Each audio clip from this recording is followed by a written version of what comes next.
Hello. Alors, ce soir, petit travail sur Excel.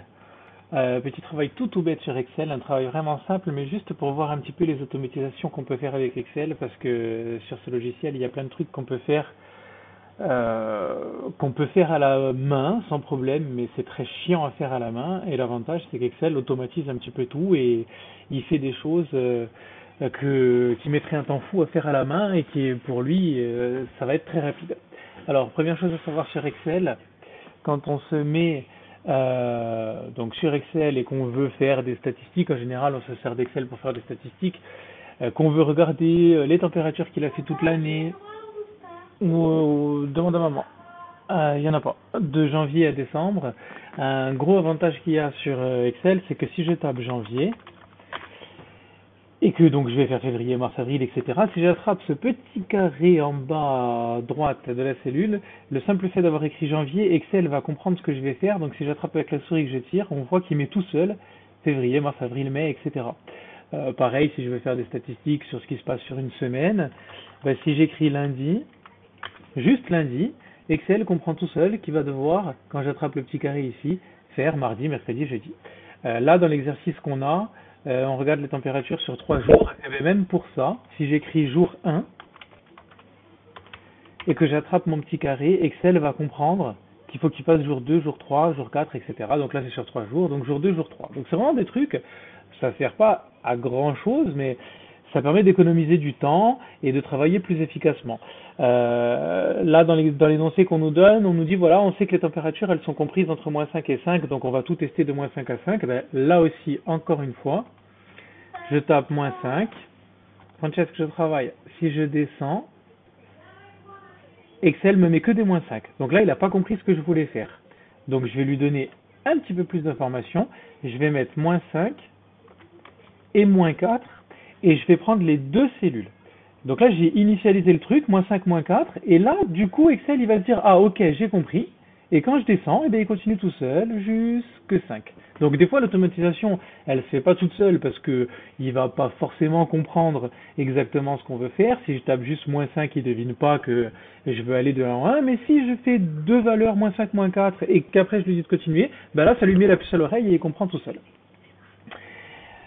Donc maintenant qu'on sait que Excel arrive à automatiser les choses comme ça, là je vais juste mettre, parce qu'on sait qu'on va avoir besoin d'une case somme et d'une case produit, somme et produit, on va se faire une petite initiation aux formules.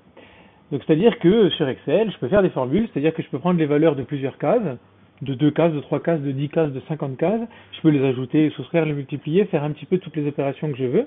Alors première chose à savoir, toutes les formules sur Excel sans aucune exception commencent par égal. C'est-à-dire que si je tape un truc sur Excel, si je veux qu'ils comprennent que c'est une formule, il faut que j'écrive un égal en premier. C'est-à-dire que si je veux faire par exemple moins 5 plus moins 4, là, la case A2 plus la case A3, si j'écris A2 plus A3 et que j'appuie sur Entrée, ça me marque A2 plus A3. Parce que Excel, et j'ai pas mis égal, donc pour lui c'est pas une formule, il a juste compris que je voulais écrire A2 plus A3. Si je mets un égal devant, là, il me colorie les deux cases, il a compris que je voulais ajouter les deux valeurs. Donc dès que j'ai une formule, ça commence par égal. Quand je prends mon énoncé, on nous dit voilà, depuis 3 jours, la température augmente d'1 degré chaque matin. Donc ça veut dire que par exemple, s'il faisait moins 5, le jour 2, ça va être 1 degré de plus. Je pourrais faire moins 5 plus 1, donc moins 4, mais je vais faire, donc je commence par égal, la case A2 plus 1 degré. Pourquoi je fais ça? Parce que l'avantage de faire ça, c'est que comme j'ai rentré A2, si maintenant je dis, ben là il faisait plus moins 5, il faisait 12, ou 12, et bien la valeur à côté elle change toute seule. Si j'avais écrit moins 5 plus 1 et donc moins 4, là ça serait resté moins 4, mais comme j'ai pas dit moins 5, j'ai dit la case A2, dès que je change la valeur dans A2, et bien automatiquement la valeur à côté elle change. Donc je vais remettre moins 5.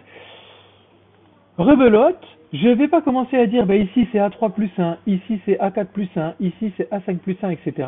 Comme j'ai dit dans la case B2 que c'était A2 plus 1, si j'attrape, comme tout à l'heure pour les automatisations, que je tire vers le bas, Excel il va comprendre tout seul que je vais vouloir faire plus 1 partout. Donc du coup, partout il m'a fait plus 1, il m'a décalé ma formule sans avoir besoin que je la tape à chaque fois. Le jour 3, c'est encore 1 degré de plus. Donc qu'est-ce que je fais? Ben, je recommence, je marque un égal pour dire que c'est une formule le jour d'avant plus 1, et quand je tire vers le bas, eh ben, il va prendre à chaque fois le jour à côté et ajouter 1. Donc là, j'ai toutes les possibilités avec un premier jour entre moins 5 et 5 degrés, et les 2 jours suivants avec 1 degré de plus. On sait que la température qu'on cherche, enfin le premier jour qu'on cherche, les 3 jours qu'on cherche, on a une particularité, c'est que la somme des 3 températures est égale au produit des 3 températures. Donc il va falloir que je fasse leur somme et que je fasse leur produit. Donc comment je fais la somme? Eh bien je marque égal pour dire que c'est une formule et j'écris somme. Entre parenthèses, je vais dire la somme de quoi et quoi je veux faire. Alors soit je sélectionne mes 3 cases, je dis voilà, je vais faire la somme de ça et de ça. Soit j'utilise, comme il y a dans votre énoncé, la commande 2 points, c'est-à-dire si je mets la première case 2 points et la seconde, les 2 points, ça veut dire que je prends tout ce qu'il y a entre les 2 cases. C'est-à-dire que si j'ai une longue lignée de cases à faire, plutôt que de tout sélectionner, je dis voilà, de la lettre A jusqu'à la lettre Z, si je mets A 2 points Z, ça ajoute tout ce qu'il y a entre les deux. Je tire vers le bas, et comme j'ai dit à Excel que je voulais faire la somme des 3 qui sont là dans cette case, quand j'ai tiré vers le bas, il a compris qu'à chaque fois, il fallait qu'il ajoute les 3 qui étaient à gauche. Pour le produit, qu'est-ce que je fais? Exactement pareil, égal. Comme je veux faire un produit, je marque produit, et je dis de ça, 2 points, jusque ça. J'appuie sur Entrée. J'ai fait une bêtise. Qu'est-ce que j'ai fait comme bêtise? Je ne sais pas. Ouais, c'est pas D, c'est C. Hop, voilà, ça marche toujours pas. Le produit 2A2 à C2, pourquoi est-ce qu'il veut pas? Je vais le retaper. Égal, produit.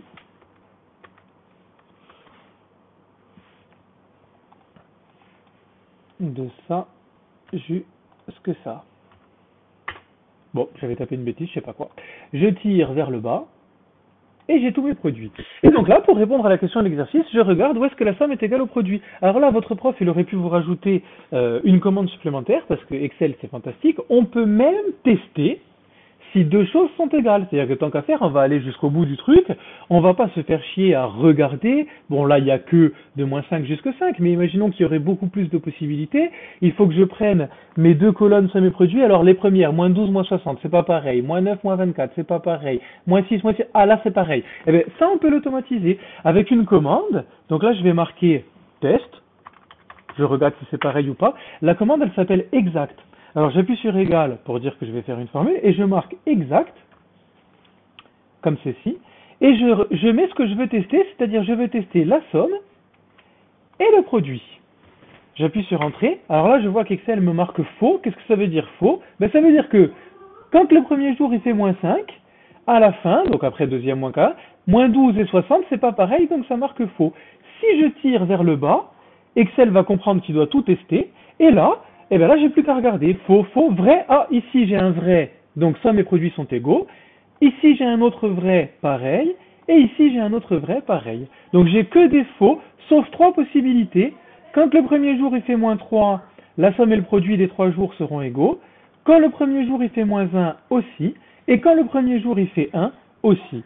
Donc, quand je réponds à la question de en déduire les températures possibles des 3 jours, eh bien, il y a soit moins 3, moins 2, moins 1, soit moins 1, 0, 1, soit 1, 2 et 3. Et enfin, on nous dit durant les 3 jours, il a gelé tous les matins. Alors du coup, la possibilité 1, 2, 3, c'est pas possible parce qu'il gèle pas.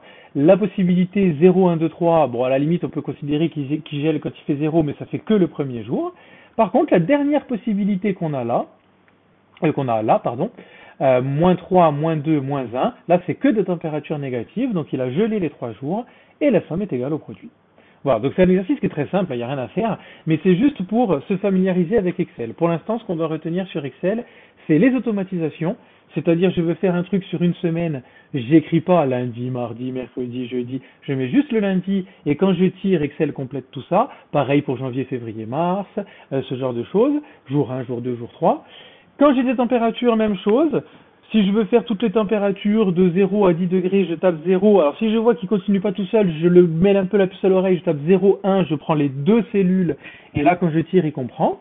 Et après les formules. Toutes les formules commencent par égal. Je veux ajouter deux trucs, deux valeurs, ben, je sélectionne mes cases et je mets alors soit somme, soit si j'écris A2 plus A3, ça marche aussi. Et si je veux en ajouter vraiment beaucoup, je mets la première, deux points, la dernière, et ça ajoutera tout ce qu'il y a entre les deux. Petite chose auquel il faut faire attention, le multiplier sur Excel, c'est étoile. Donc sur le clavier, côté où il y a les chiffres, la petite étoile, c'est ça pour faire multiplier. Le slash, c'est diviser. Bon, plus c'est plus, moins c'est moins. Et quand on veut faire des puissances, si on veut mettre un truc au carré, au cube ou quoi, c'est le petit chapeau, c'est la touche qui est à côté du P, il y a un petit chapeau comme sur les calculatrices. C'est ça pour faire les puissances. Donc voilà pour cette toute petite initiation à Excel. Et si vous avez des questions, n'hésitez pas à me passer un petit coup de fil. Ciao!